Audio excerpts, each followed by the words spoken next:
Assalamualaikum warahmatullahi wabarakatuh.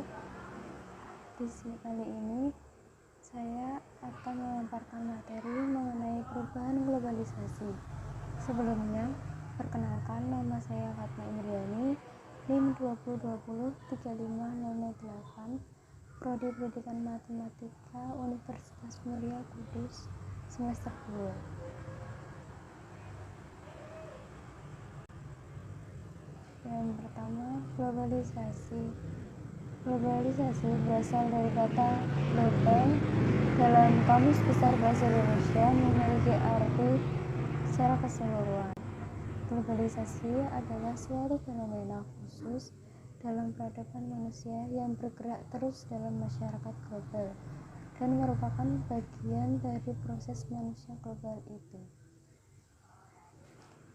Adapun ciri-ciri globalisasi, yang pertama adalah perubahan, kemajuan, dan perkembangan teknologi di segala aspek. Yang kedua, pasar dan produksi ekonomi negara yang saling bergantung. Yang ketiga, meningkatnya masalah bersama. Yang keempat, adanya aktivitas interaksi dan pertukaran budaya tanpa disadari. Adapun dampak yang ditimbulkan dari perubahan globalisasi, yang pertama adalah dampak positif.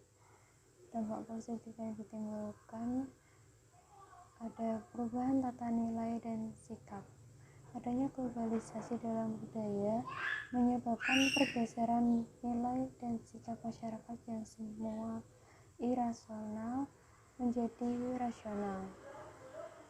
Kemudian berkembangnya ilmu pengetahuan dan teknologi.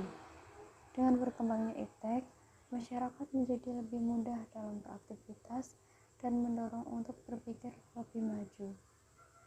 Kemudian tingkat kehidupan yang lebih baik.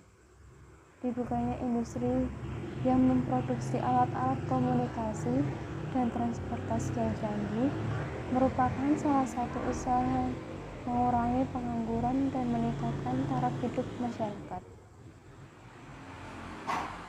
Selanjutnya ada dampak positif menurut bidangnya. Yang pertama, globalisasi di bidang hukum, pertahanan, dan keamanan menimbulkan dampak positif, antara lain semakin menguatnya supremasi hukum, demokratisasi, dan tuntutan terhadap dilaksanakannya hak-hak asasi manusia.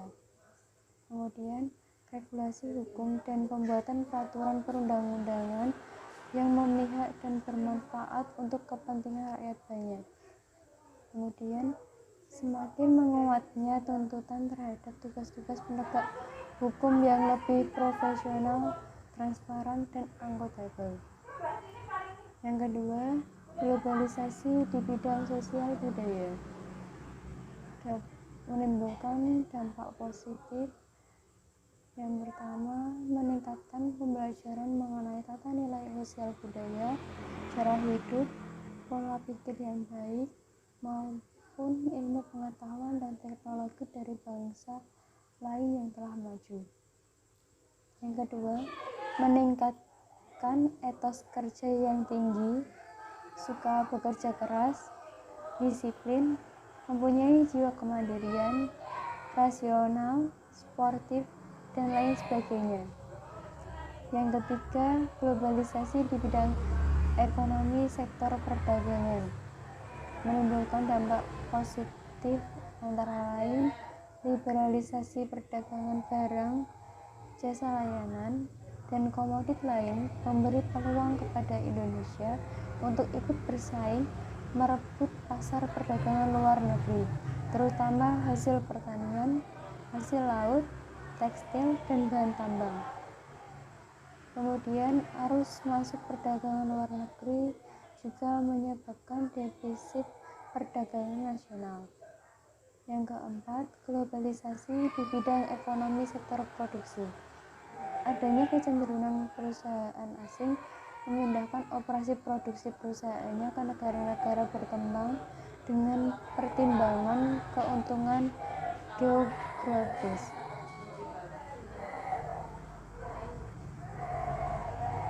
Adapun dampak negatif yang ditimbulkan dari perubahan globalisasi. Yang pertama, pola hidup yang konsumtif.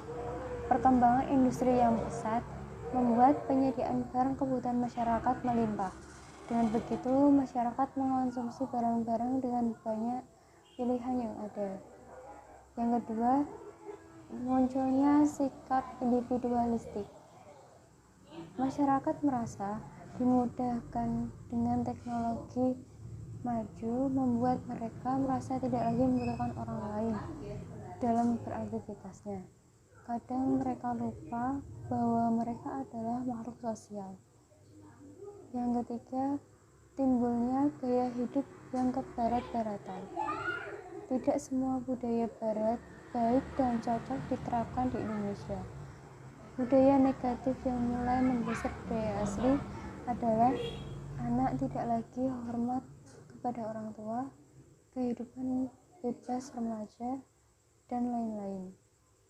Kemudian yang keempat, timbulnya kesenjangan sosial. Kesenjangan sosial ini terjadi apabila dalam suatu komunitas masyarakat hanya ada beberapa individu yang dapat mengikuti arus globalisasi, maka akan memperdalam jurang pemisah antara individu dengan individu lain yang stagnan. Kemudian dampak negatif menurut bidangnya. Yang pertama, di bidang dampak negatif globalisasi di bidang hukum, pertahanan, dan keamanan. A. Peran masyarakat dalam menjaga keamanan dan kedaulatan dan ketertiban negara semakin berkurang karena hal tersebut sudah menjadi tanggung jawab pihak tentara dan polisi. B. Perubahan dunia yang cepat mampu mempengaruhi pola pikir masyarakat secara global. Sifat-sifat masyarakat adalah pragmatisme, hedonisme, primitif, dan konsumerisme. C. Semakin lunturnya semangat gotong royong, solidaritas, kepedulian, dan kesetiakawanan sosial sehingga dalam keadaan tertentu. Yang kedua, dampak negatif di globalisasi di bidang sosial budaya. A. Semakin memudahnya nilai-nilai barat masuk ke Indonesia baik melalui internet, media televisi, maupun media cetak yang banyak ditiru oleh masyarakat. B. Semakin memudahnya apresiasi terhadap nilai-nilai budaya lokal yang melahirkan gaya hidup berikut ini, seperti individualisme atau mengutamakan kepentingan diri sendiri.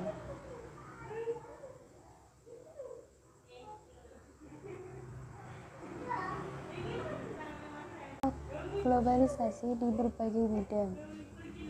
Yang pertama, di bidang pendidikan, contohnya pertukaran pelajar antar negara.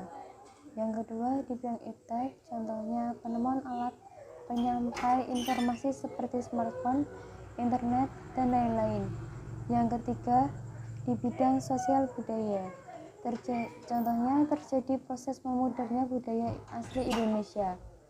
Yang keempat, di bidang politik, contohnya negara-negara saling memiliki keterkaitan satu sama lain demi menjaga kedamaian melalui wadah PBB.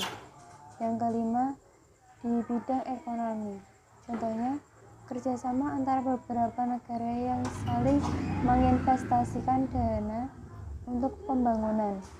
Yang keenam, di bidang transportasi, contohnya penemuan alat transportasi yang semakin canggih sehingga membuat orang semakin mudah untuk berpindah dari satu negara ke negara lain.